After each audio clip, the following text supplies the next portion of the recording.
Počúvaj, Matuško, keď budeš poslúchať, tak ti kúpim takéto krásne auto. Už do Vianoc, vlastne ho už budem mať teraz za chvíľku, ale ty možno, že do Vianoc, keď budeš poslúchať. To vážne, Peter? Veď to je úžasné.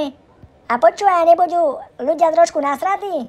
Lebo však policajti, aj zdravotiaci, aj doktori, tí všetci, ich to nebaví, proste odchádzajú, lebo tí almužničky, čo im dávame zo štátu, tak to je katastrofa. A my si ideme tu kúpovať auta za 200 000 pomaly. To vládo spláca hypotéku na byt, kurva, celý život.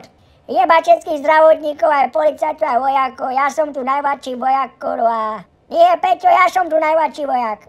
Dobre, tak ty. Ja to môžem ošťať všetkých. Ja sa tu budem vyvážať na aute, čo? Ja si chcem spraviť krásne Vianoce, chcem mať Ježiška poraného a nie aj mu to vládo jebal mozgy, že oni nemajú peniaze. Však nech roba na časy. Teda, Peťo, ty si ale múzi, to ma nenapadlo. 1 000 000 hodín, 1 000 000 korún.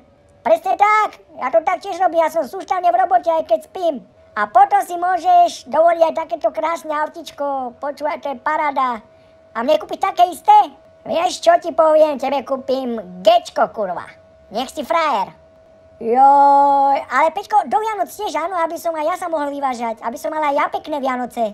Samozrejme, to stíhame, ešte máme 2 týždne, kurva, ešte len 2 sviečky som zapálil adventné. Tak sa neboj, budeme mať krásne Vianoce. Joj, tak sa teší, Peťo, ešte, že si ten prezident. Mám ťa strašne rád. Jasné, že mňa majú všetci radi.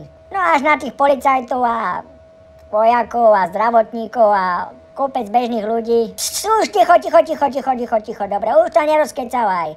Chceš mať pekné Vianoce alebo nie? Jasné, že... Peťko, ďakujem ti. Nemáš za čo, to odrobíš.